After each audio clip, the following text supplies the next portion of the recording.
هادي له وأشهد أن لا إله إلا الله وحده لا شريك له وأشهد أن محمدا عبده ورسوله.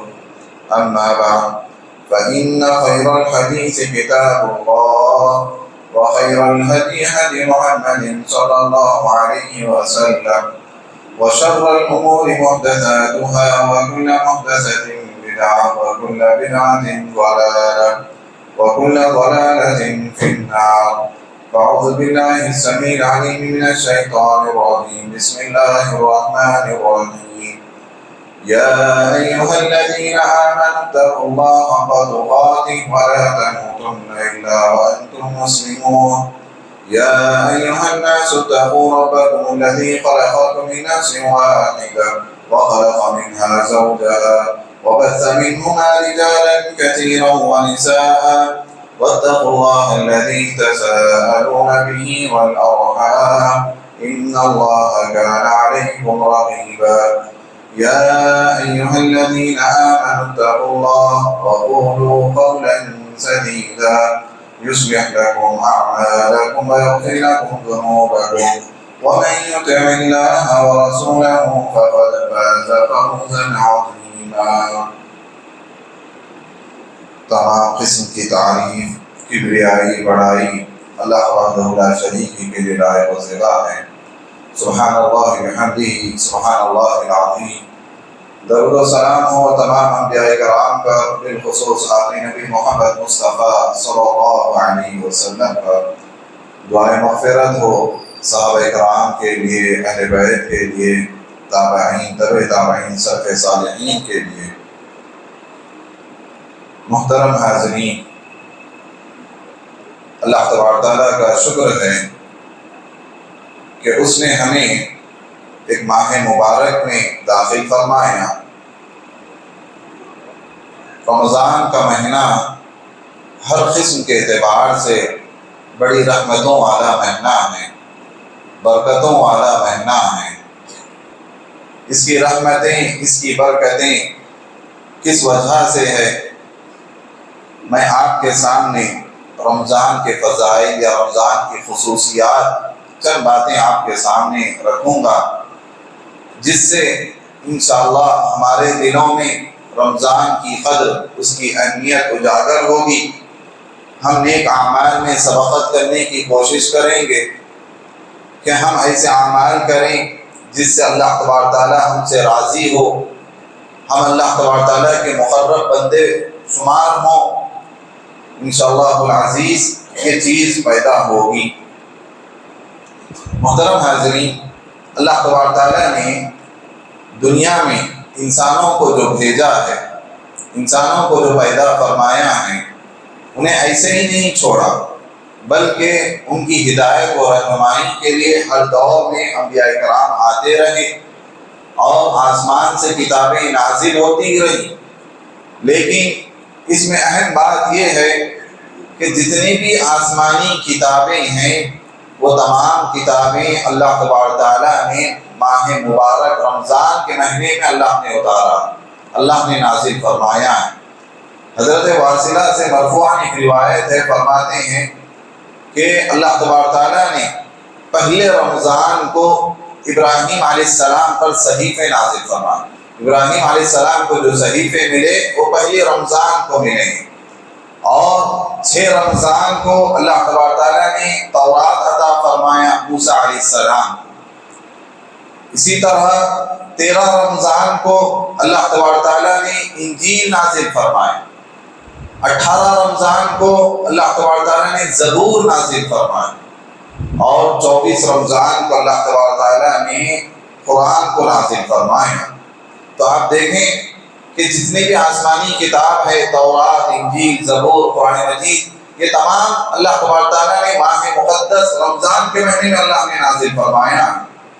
اور قرآن مجید میں خود اللہ تبارک تعالیٰ نے یہ چیز فرمائی، شهر رمضان الذي انزل فيه القرآن هدى للناس وبينات من الهدى والفرقان، کہ رمضان کا مہینہ وہ مہینہ ہے جس میں اللہ تبارک تعالیٰ نے قرآن کو نازل فرمائے، جو لوگوں کے لیے ہدایت ہے، اور اس میں ہدایت اور حق و باطل میں فرق کرنے والی بڑی بڑی نشانیاں اللہ تعالیٰ نے قرآن مجید میں نازل فرمائیں۔ تو اس ماہ کی تعریف اللہ تعالیٰ نے قرآن مجید کے ذریعے فرمائی ہے۔ اسی طرح دوسری چیز اس ماہ کی خصوصیات میں دوسری اہم خصوصیت یہ بھی ہے کہ وہ مہینہ ہے جس میں اللہ تعالیٰ بندوں کو اپنے سے قریب کرتا ہے، بندے کا اللہ کا رشتہ مضبوط ہوتا ہے، یہ قریب ہوتا جاتا ہے۔ اللہ نے سارے انتظامات فرما دیے کہ اس مہینے میں شیاطین کو جکڑ دیا جاتا ہے۔ یہ وہ مہینہ ہے جس میں آسمان کے دروازے کھول دیے جاتے ہیں، جنت کے دروازے کھول دیے جاتے ہیں، جہنم کے دروازے اس مہینے میں بند کر دیے جاتے ہیں۔ گویا سارے انتظامات ہو جاتے ہیں کہ بندہ نیک کام میں آگے بڑھتا رہے اور اللہ سے قریب ہوتا رہے۔ تو اللہ اپنے بندوں کو اپنے سے قریب کرنے کے لیے سارے انتظامات اس مہینے میں فرما دیتا ہے۔ اللہ کے رسول صلی اللہ علیہ وسلم نے فرمایا اذا كانت اول ليلة من رمضان صفدت الشياطين ومرضت الجن وغلقت ابواب النار فلم يفتح منها باب وفتحت ابواب الجنة فلم يغلق منها باب ونادى مناد يا باغي الخير اقبل ويا باغي الشر اقصر ولله عتقاء من النار وذلك في كل ليلة۔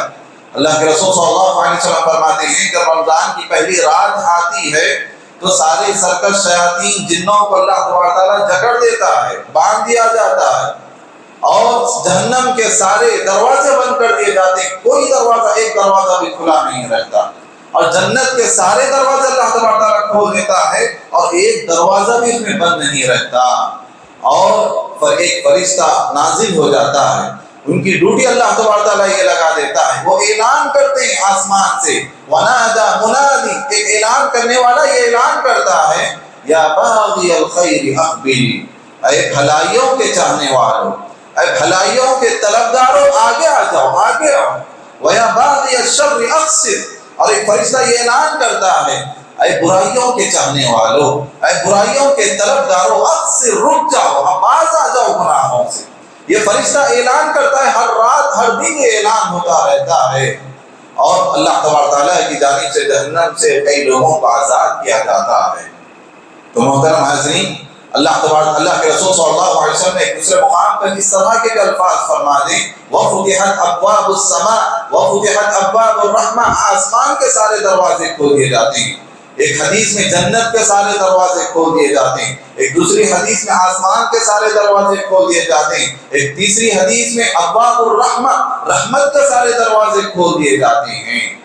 تو سارے انتظامات اس مہینے میں کر دیے جاتے ہیں کہ بندہ نیک کاموں میں آگے بڑھتا رہے، اللہ سے قریب ہوتا چلا جائے، اور جو اس شخص اس مہینے کو پا لے اور اس مہینے کو پانے کے بعد اللہ سے وہ قریب نہ ہو، اس مہینے سے وہ فائدہ نہ اٹھائے، استفادہ نہ اٹھائے، ایسے شخص پر لعنت کی گئی۔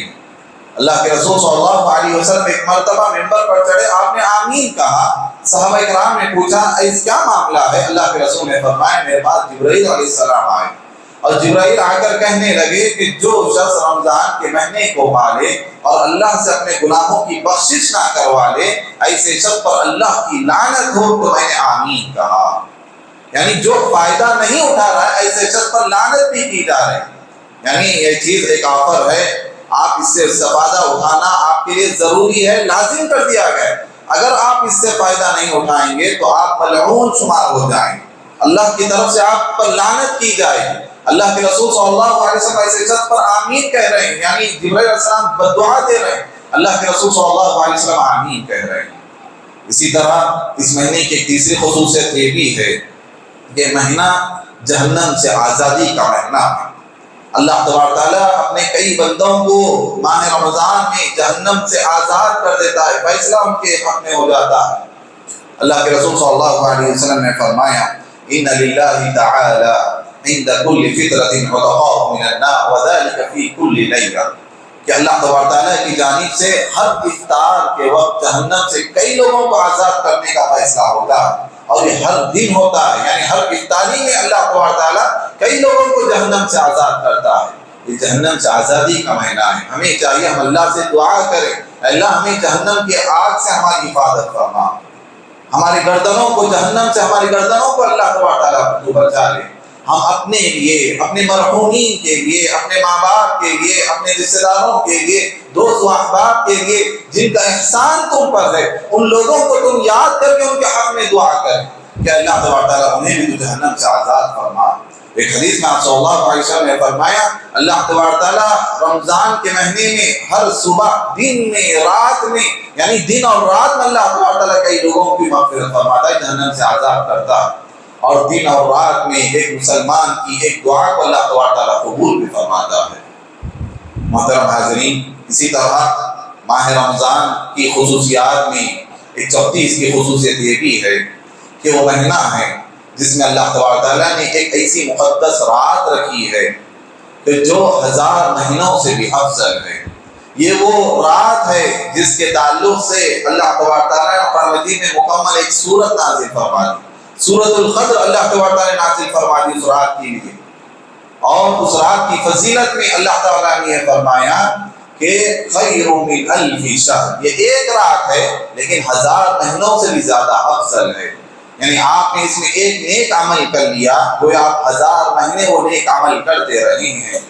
آپ صلی اللہ علیہ وسلم اس رات کی خوشخبری سنایا کرتے تھے، یہ ماہ کو یاد کر کے لیلۃ القدر کو اللہ کے رسول صلی اللہ علیہ وسلم یاد کرتے تھے کہ اللہ تعالیٰ کا اتنا بڑا انعام اس ماہ میں کیا گیا ہے۔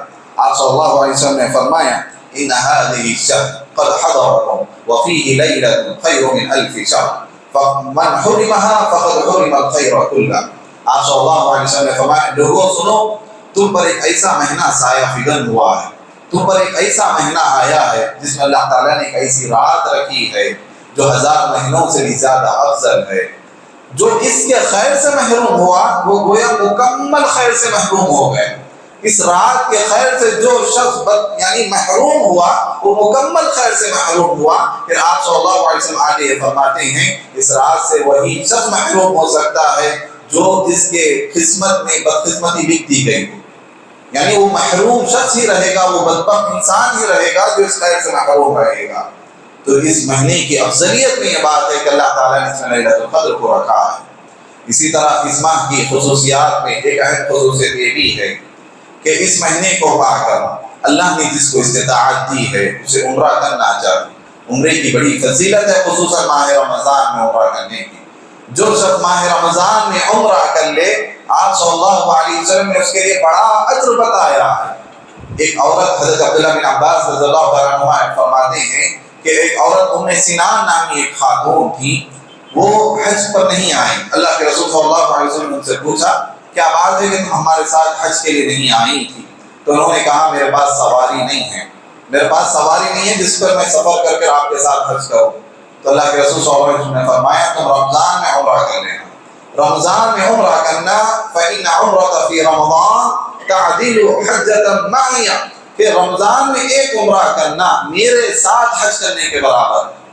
یا ایک روایت میں یہ ہے کہ حج کے برابر ہے، دوسری روایت میں یہ ہے معیہ میرے ساتھ، اللہ کے رسول کے ساتھ حج کرنے کے برابر اس شخص کو اجر و ثواب دیا جائے گا جو ماہ رمضان میں عمرہ کرتا ہے۔ تو ماہ رمضان کی فضیلتوں میں یہ بات ہے۔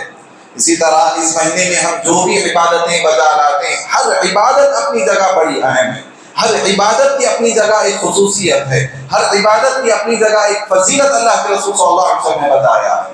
جو ہم رمضان میں روزے رکھتے ہیں، جو ہم رمضان میں قیام کا اہتمام کرتے ہیں، جو ہم رمضان میں لیلۃ القدر کا اہتمام کرتے ہیں، راتوں کو جاگتے ہیں، صدقہ و خیرات جو ہم کرتے ہیں، قرآن مجید کی تلاوت جو کرتے ہیں، ذکر و اذکار جو کرتے ہیں، توبہ و استغفار جو کرتے ہیں، اسی طرح لوگوں کے ساتھ ہمدردی خیرخواہی کا جو معاملہ کرتے ہیں، ہر ایک کی اپنی جگہ ایک فضیلت ہے رمضان کے مہینے میں۔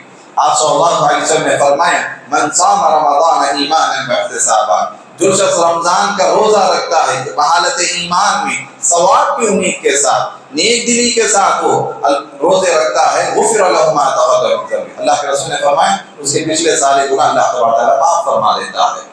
یہ روزوں کی فضیلت میں اللہ کے رسول نے بتایا۔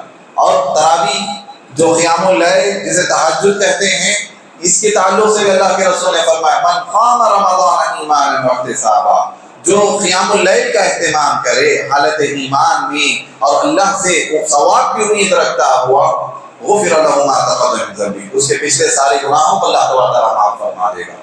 اور جو رات کو جاگتے ہیں، عبادتوں میں مصروف رہتے ہیں، لیلۃ القدر کی تلاش میں رہتے ہیں، اللہ کے رسول صلی اللہ علیہ وسلم نے فرمایا من قام لیلۃ القدر ایمانا واحتسابا، جو لیلۃ القدر کا اہتمام کرتے ہیں ایمان کی حالت میں، ثواب کی امید کے ساتھ، اللہ تعالیٰ اس کے پچھلے سارے گناہوں کو اللہ تعالیٰ معاف فرما دیتا ہے۔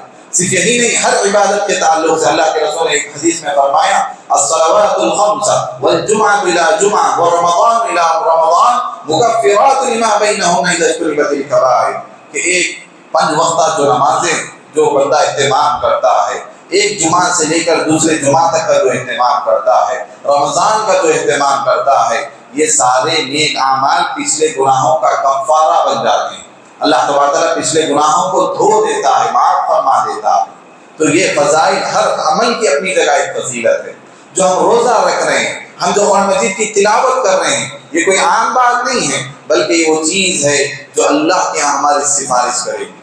ایسا دن قیامت کے دن جب کوئی تمہارے حق میں سفارش نہیں کرے گا، تمہارا نیک عمل تمہارے حق میں سفارش کرے گا، تمہارا روزہ تمہارے حق میں سفارش کرے گا، تمہارا قیام اللیل تمہارے حق میں سفارش کرے گا، تمہارا قرآن تمہارے حق میں سفارش کرے گا۔ آپ صلی اللہ علیہ وسلم نے فرمایا القرآن والصیام یشفعان للعبد یوم القیامہ، کہ قرآن اور روزہ قیامت کے دن اللہ کے حق میں اس بندے کی سفارش کرے گا۔ یقول القرآن یقول الصیام، روزہ خود کہے گا، روزہ کہے گا اللہ کے یہاں کہ اے رب منعت الطعام والشہوہ، اے رب میں نے اسے کھانے پینے سے روکے رکھا ہے، شہوت سے اسے روکے رکھا، لہذا اس کے حق میں میری سفارش ہے، اللہ تو قبول فرما۔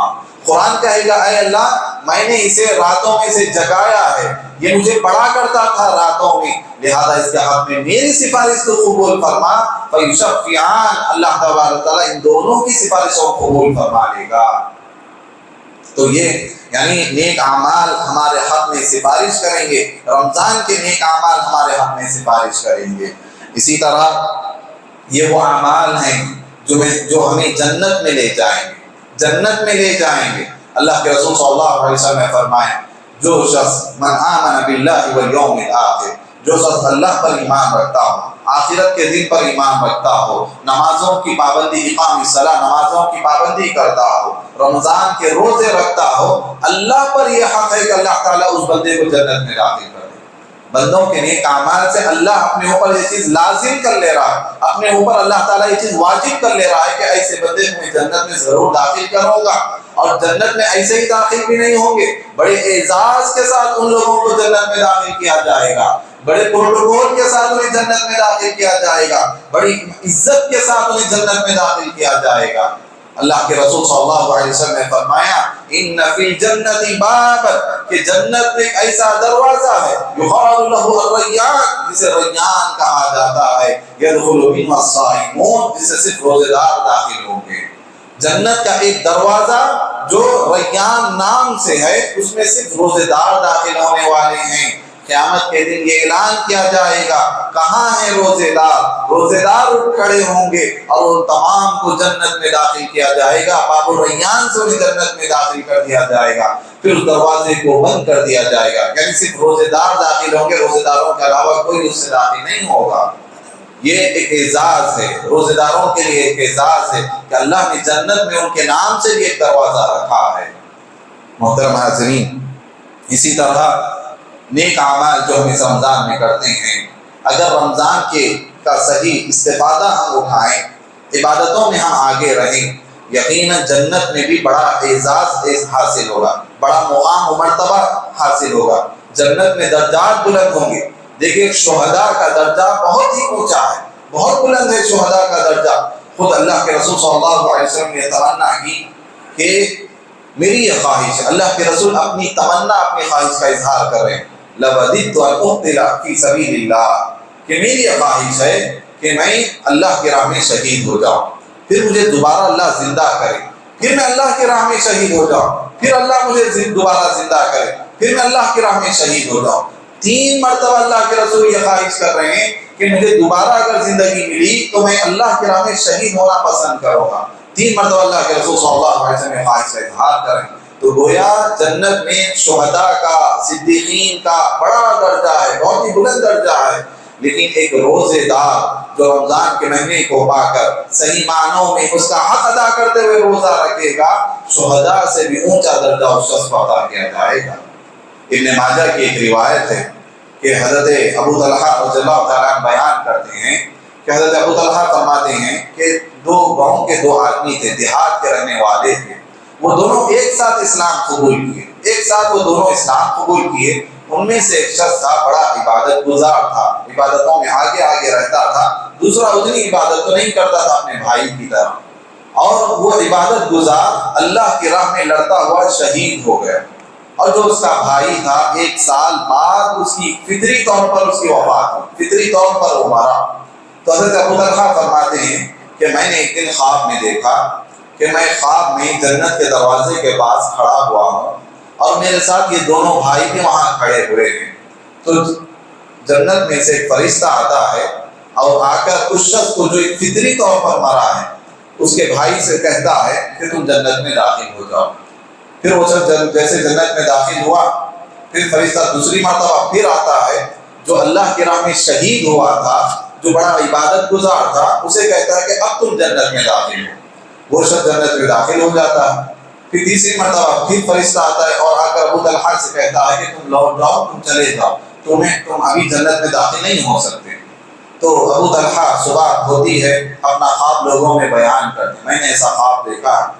لوگ حیران ہو جاتے ہیں کہ کیسے جو اللہ کی راہ میں شہید ہوا ہے، جو بڑا ہی عبادت گزار تھا، نیک تھا، وہ بعد میں داخل ہو رہا ہے، جو ایک فطری طور پر مرا، اتنا عبادت گزار بھی نہیں تھا، لیکن وہ پہلے جنت میں داخل ہو رہا ہے، یہ کیا معاملہ ہے؟ جب یہ بات اللہ کے رسول صلی اللہ علیہ وسلم کے پاس آئی، آپ صلی اللہ علیہ وسلم نے فرمایا تمہیں کس بات پر تعجب ہو رہا؟ لوگوں نے کہا کہ ایک شہید ہے وہ بعد میں داخل ہو رہا ہے، جو ایک عام وفات پایا ہے وہ پہلے داخل ہو رہا ہے۔ اللہ کے رسول صلی اللہ علیہ وسلم نے فرمایا کیا اس کا بھائی اس شہید کے بعد 1 سال تک زندہ نہیں رہا؟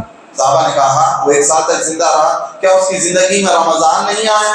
کیا اس نے رمضان کے روزے نہیں رکھے؟ کیا اس نے نمازوں کی پابندی نہیں کری؟ تو یہ وہ چیز تھی جو اسے اس سے پہلے جنت میں داخل کر دی۔ اور آپ صلی اللہ علیہ وسلم نے یہاں تک فرمایا ان 2 بھائیوں کے درمیان جنت میں جو درجات کے مابین فاصلہ ہوگا وہ آسمان و زمین کے برابر کا فاصلہ ہوگا، یعنی جو بعد میں وفات پایا وہ آسمان و زمین کے برابر اس کا فاصلہ، یعنی اتنا بلند درجے پر وہ رہے گا۔ تو اسی لیے نیک رمضان کوئی عام بات نہیں ہے، اللہ تبارک تعالیٰ قسمت والوں کو یہ عطا فرماتا ہے، مومنوں کو اللہ تبارک تعالیٰ یہ عطا فرماتا ہے، انہیں یہ توفیق دیتا ہے، اللہ تعالیٰ انہیں ہدایت دیتا ہے کہ وہ اس ماہ کو پاتے ہیں، اس کی قدر و منزلت کو جانتے ہیں، اسے وہ غنیمت سمجھتے ہیں، نیک اعمال میں وہ سبقت کرتے ہیں، اللہ کے لیے وہ روزے رکھتے ہیں، اللہ کے لیے وہ قیام کا اہتمام کرتے ہیں، اللہ کے لیے وہ صدقہ و خیرات میں وہ آگے بڑھتے ہیں۔ آپ صلی اللہ علیہ وسلم جو اس ماہ کو پاتے، آپ صلی اللہ علیہ وسلم کے تعلق سے آتا ہے، آپ صلی اللہ علیہ وسلم کان اجود الناس، لوگوں میں سب سے زیادہ سخی اللہ کے رسول صلی اللہ علیہ وسلم تھے۔ وَكَانَ أَجْوَدُ مَا يَكُونَ فِي رَمَضَانَ حِينَ يَلْقَاهُ جِبْرَائِيلُ، جب آپ صلی اللہ علیہ وسلم رمضان میں جبرائیل علیہ السلام سے ملاقات کر لیتے، آپ کی جود و سخا اور بھی تیز ہو جاتی تھی، ہواؤں کے مانند تیز ہو جاتی تھی آپ صلی اللہ علیہ وسلم کی جود و سخا۔ اور آپ کا جو قیام ہوتا تھا رمضان میں، جو قیام اللہ کے رسول صلی اللہ علیہ وسلم کرتے تھے، میں ایک مثال آپ کے سامنے دوں، حضرت حذیفہ رضی اللہ تعالیٰ عنہ بیان کرتے ہیں ایک مرتبہ اللہ کے رسول صلی اللہ علیہ وسلم تنہا قیام کر رہے، اکیلے پڑھ رہے، میں بھی آپ کے ساتھ شامل ہو گئے۔ آپ صلی اللہ علیہ وسلم نے قیام میں، رات کی نماز میں اللہ کے رسول صلی اللہ علیہ وسلم نے سورہ بقرہ کی تلاوت کی، تو حضرت حذیفہ کے دل میں خیال آیا کہ 100 آیتیں پڑھ کر رکوع میں جائیں گے، لیکن اللہ کے رسول صلی اللہ علیہ وسلم سورہ بقرہ کی تلاوت کرتے رہے یہاں تک کہ 100 آیتیں بھی مکمل ہو گئی۔ تو حضرت حذیفہ کے دل میں خیال آیا شاید اللہ کے رسول 2 رکعت میں آدھی آدھی سورت کریں گے، لیکن ایک ہی رکعت میں اللہ کے رسول نے سورہ بقرہ مکمل تلاوت کریں گے۔ پھر اس کے بعد اللہ کے رسول نے سورہ نساء کی بھی تلاوت شروع کر دی، سورہ نساء کی بھی اللہ کے رسول نے تلاوت ختم کر دی۔ پھر اس کے بعد اللہ کے رسول نے سورہ آل عمران کی تلاوت شروع کی، سورہ آل عمران کی بھی تلاوت اللہ کے رسول نے ختم کر دی ایک ہی رکعت میں۔ گویا سورہ بقرہ ہے، سورہ نساء ہے، سورہ آل عمران، حالانکہ سورہ بقرہ کے بعد سورہ آل عمران آتی، اس کے بعد سورہ نساء آتی ہے، لیکن اللہ کے رسول نے کچھ ترتیب الٹ کی، یعنی پہلے سورہ نساء پڑھی پھر سورہ آل عمران اللہ کے رسول نے تلاوت کی۔ اتنا تلاوت ایک رکعت میں کی اللہ کے رسول۔ حضرت حذیفہ کہتے ہیں کہ آپ کی تلاوت کا بھی یہ انداز تھا کہ اللہ کے رسول صلی اللہ علیہ وسلم تلاوت کرتے، ٹہر ٹہر کر قرآن پڑھتے، جہاں تسبیح کی آیتیں ہوتی، جس میں اللہ کی حمد بیان ہوتی، تعریف بیان ہوتی، اللہ کے رسول وہاں رک جاتے، اللہ کی حمد بیان کرتے۔ جہاں اللہ تبارک تعالیٰ جنتوں کی نعمتوں کا تذکرہ فرماتا، اللہ کے رسول وہاں رک کر جنت کا سوال کرتے۔ جہاں جہنم کا تذکرہ ہوتا، اللہ کے رسول وہاں رک کر جہنم سے پناہ مانگتے تھے۔ یہ آپ صلی اللہ علیہ وسلم کی تلاوت کا یہ انداز تھا۔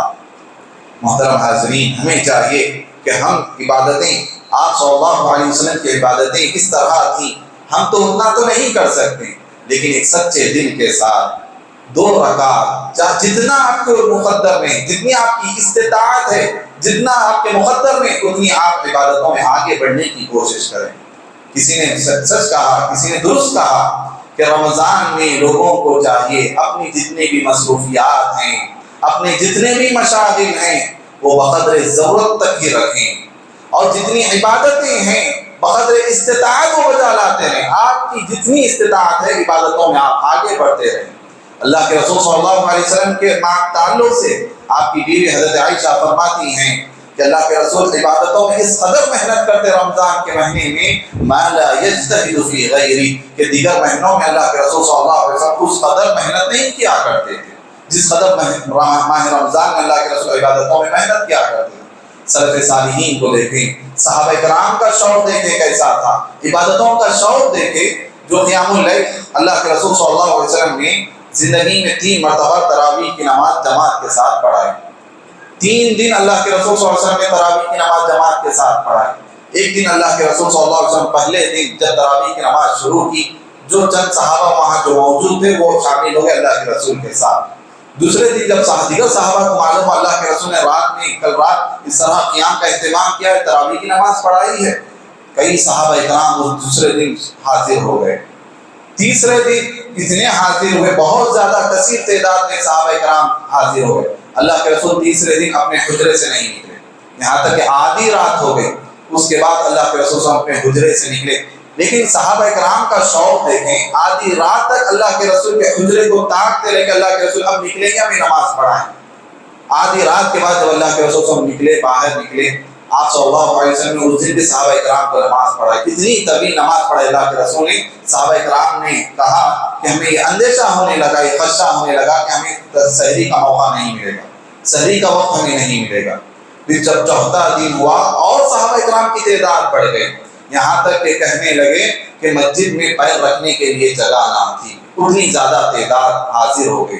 پوری رات صحابہ کرام اللہ کے رسول کا انتظار کرنے لگے کہ اللہ کے رسول نکلیں گے، ہمیں نماز پڑھیں۔ اللہ کے رسول نہیں نکلے، پوری رات ایسے ہی گزر گئی۔ جب فجر ہوئی، اللہ کے رسول نے فجر کی نماز پڑھائی۔ فجر کی نماز کے بعد اللہ کے رسول نے کہا کہ مجھے تمہاری حالت معلوم تھی، تمہارا انتظار مجھے معلوم تھا کہ رات بھر تم جو انتظار کرنے لگے، یہاں تک کہ کچھ صحابہ اکرام اللہ کے رسول کے حجرے کے پاس جا کر آواز بھی دینے لگے، الصلاۃ الصلاۃ کہتے ہیں، لیکن اللہ کے رسول نہیں نکلے۔ لیکن اللہ کے رسول نے فجر کے بعد یہ سارا منظر بیان کیا، مجھے معلوم تھا، میں اس لیے نہیں نکلا کہیں تم پر یہ نماز فرض نہ کر دی جائے اور تم اس کی استطاعت نہ رکھ پاؤ۔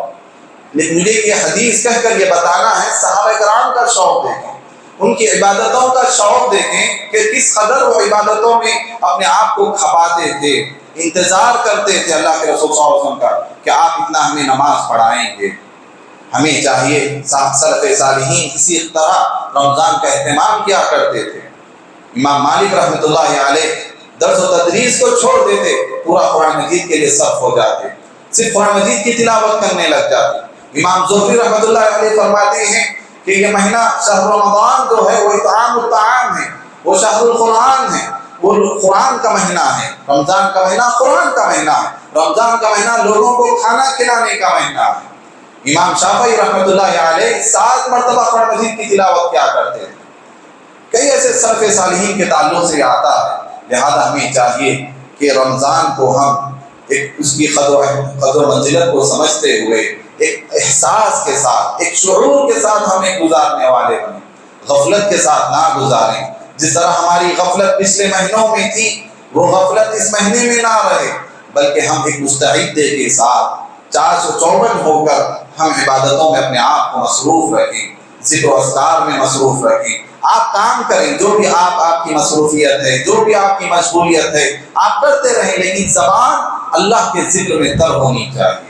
یہ ہماری روحانیت والا مہینہ ہے، یہ ہماری روح کو غذا پہنچانے والا مہینہ ہے۔ یہ کھانے پینے کا مہینہ نہیں ہے، یہ گپ شپ کا مہینہ نہیں ہے، یہ فون انٹرنیٹ کا مہینہ نہیں ہے، یہ باورچی خانے میں گھس کر پکوان کرنے کا مہینہ نہیں ہے، بلکہ یہ عبادت کا مہینہ ہے، یہ ہماری تربیت کا مہینہ ہے، یہ عبادت کا مہینہ ہے، جس میں اللہ تعالیٰ ہماری ہر قسم کی اس میں تربیت فرما رہا ہے۔ ہمیں چاہیے کہ ہم اپنی روح کو غذا پہنچائیں۔ روح کی غذا کیا ہے؟ اللہ کا ذکر ہے، اللہ کی یاد ہے روح کی غذا۔ تو لہذا ہمیں رمضان کو اس کی اہمیت کو سمجھتے ہوئے ایک شعور کے ساتھ رمضان گزارنے کی ہمیں کوشش کرنی چاہیے۔ اللہ سے دعا ہوں اللہ تعالیٰ ہم تمام کو نیک عمل کرنے والا بنائے، اللہ تعالیٰ ہم تمام کو عبادت کرنے کی توفیق عطا فرما، اللہ تعالیٰ ہماری عبادتوں کو قبول فرما، آمین یا رب العالمین۔ بارک اللہ لی و لکم فی القرآن العظیم واستغفروہ۔